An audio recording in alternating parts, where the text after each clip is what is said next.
one kayo. What you call chosen one is, kumbaga, yun nga, tayo yung God with amnesia. Tayo yun. Pag, yun yung talagang ano, higit ka pa sa chosen one. Kasi nga, isabihin, pag talagang na-awaken ka, kumbaga first level pa yun ng awakening mo na para maalala mo na you are God with amnesia to claim your power back. So lahat naman tayo is ano, kasi kahit naman tayo yung mga chosen one, hindi tayo katulad ng iba ng mga sikat na mga billionaire, kahit na hindi na ganun yung level mo, kumbaga beyond material, pero tayo yung mga tatawag na spiritual billionaire. So saan ka? Doon ka ba sa material o financial billionaire o sa spiritual billionaire? Si Angel Job, anong gusto mo doon? Tayo yon, mga spiritual billionaire. Iba yung ano mo, yung script mo is, although sa umpisa, kumbaga sabi ko sa inyo, parang sa pelikula din yan, sa una, parang ikaw yung api-api, ikaw yung palaging nadidrain, ikaw yung nahigupan ng energy, pero at the end, kumbaga happy ending pa din, kasi nga tayo yung ano eh, meron ka pa rin mga ano, yung meron ka pa rin VIP.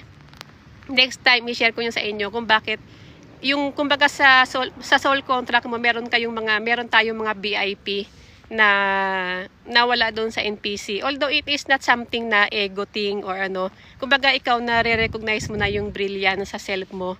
Kasi nga ganito lang yung game natin, ganito yung ano natin dito. Hindi naman ibig sabihin porket spiritual awaken ka, perfect ka, holy ka, walang ganun. Kaya nga pag sabing ano ka, yung kailangan authentic ka, yun yung doon ka nagbabibrate sa high frequency mo. Yung pagiging authenticity mo, yung authentic self mo. Kaya nga kahit nga 'di ba, kahit gumawa ka ng mabuti, ang dami pa ring mga tao na tingin sa iyo masama kasi nga nandito tayo sa duality. Ganito yung game, ganito yung play dito sa duality, kaya wag na kayong magtaka. Kahit na magpakahuli-huli ka diyan, tsaka it doesn't mean kahit na sabihin mo spiritual ka, kailangan magpakumbaba ka o ano.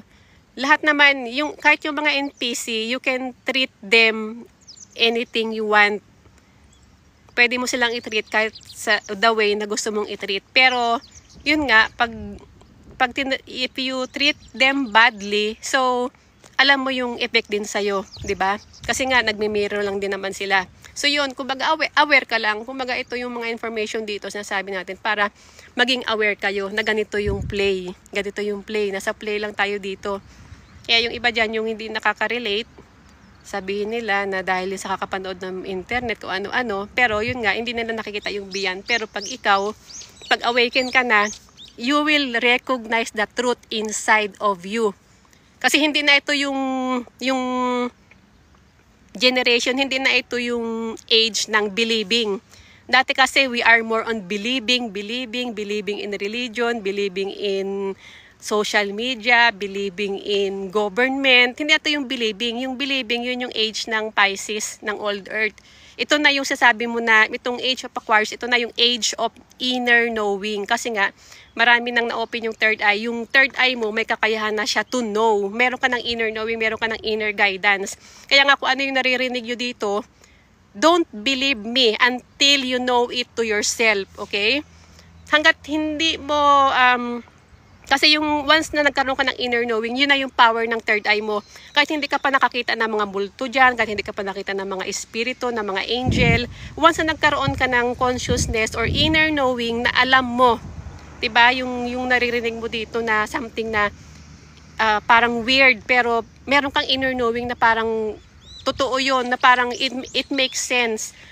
Nagko-question ka na, diba? Dati, you believe everything and you question nothing. Pero ngayon nagko-question ka, once na nagko-question ka na bakit ganito, bakit ganyan, nakikita mo yung nagiging aware ka na bakit bakit ito nangyayari. So yun, nakakaroon ka ng inner knowing.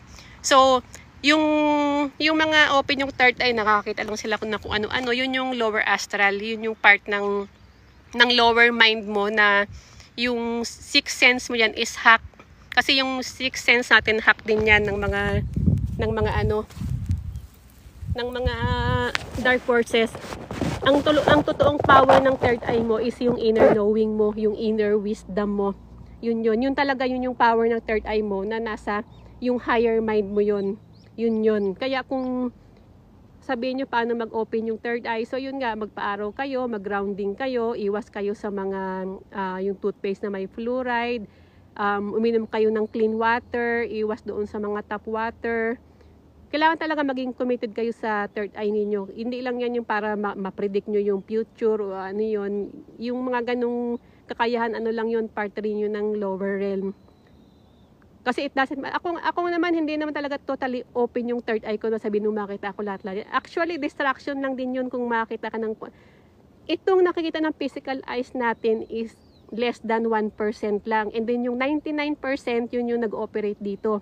Kaya kung talagang sabihin mo na fully open yung third eye mo, itong mga electromagnetic field na 99% na hindi mo nakikita, kapag nakita mo yan, maaari din sumabog yung mind mo. Kaya, di ba? Kaya naka-close yan. Kasi nga, hindi makakayanan ng utak mo kung ano yung mga makikita mo. Kaya yun. The more na open yung third eye mo, mas maraming distraction. Kaya hindi rin ako nagpo-focus yung as in totally open mo para makita mo lahat. Kasi nga mawawala ka sa present moment mo. Yung present moment mo, yun yung power mo. At yung talagang totoong power ng ano mo, ng third eye mo, yung inner wisdom mo, yung nakikita mo yung...